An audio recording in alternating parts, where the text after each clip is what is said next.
ഹരേ കൃഷ്ണ.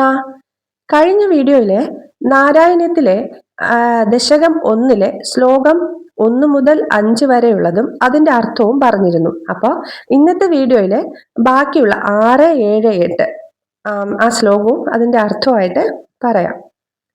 ഓം നമോ ഭഗവതേ വാസുദേവായ. ഹരിശ്രീ ഗണപതേ നമ. അവിഘ്നമസ്തു.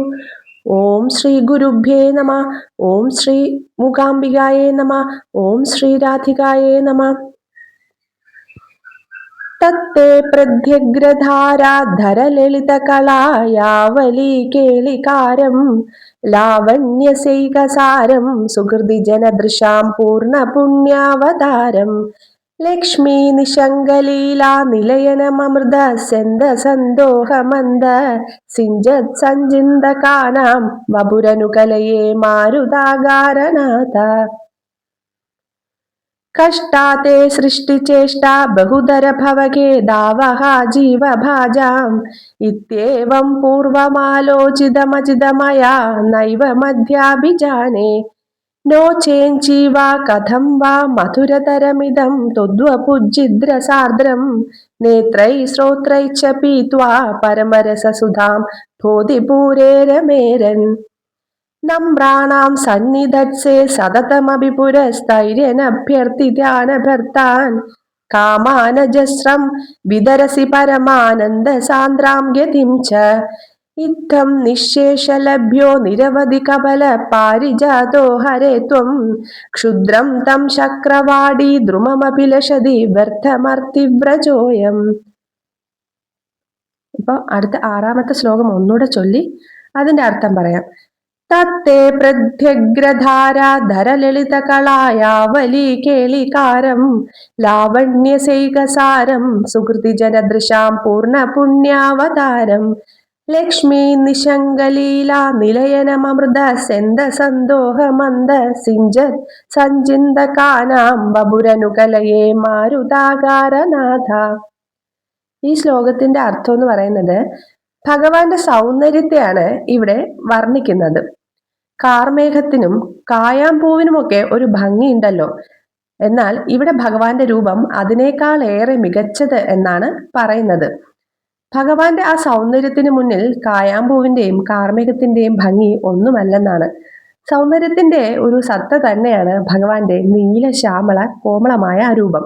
നമ്മുടെ കണ്ണുകൾക്ക് ആകർഷകമായതും ആനന്ദകരമായും കാണാവുന്ന എന്തൊക്കെയുണ്ടോ അതിൻ്റെയൊക്കെ ആ ഒരു സൗന്ദര്യത്തിന്റെ സാരാംശമാണ് ഗുരുവായൂരിലെ ഭഗവാന്റെ രൂപം.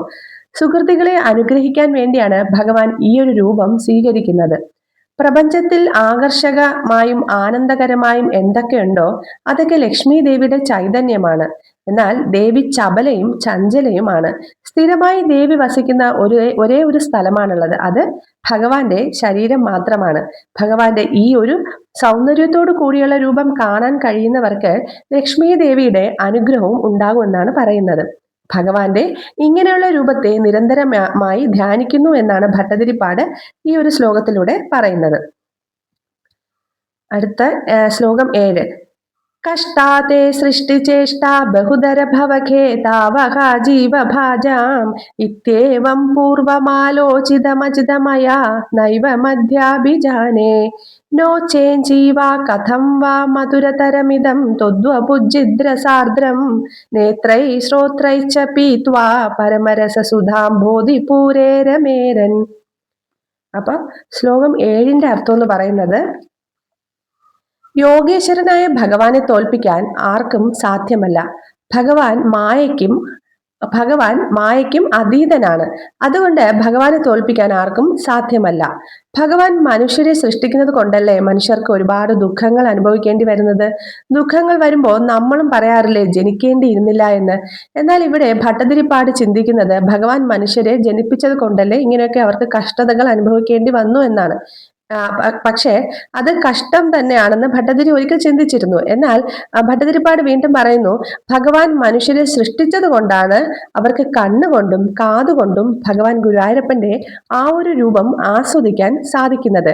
അതാണ് ഈ ഒരു വരിയിൽ പറയുന്നത്, നേത്രൈ ശ്രോത്രൈശ്ച പീത്വ.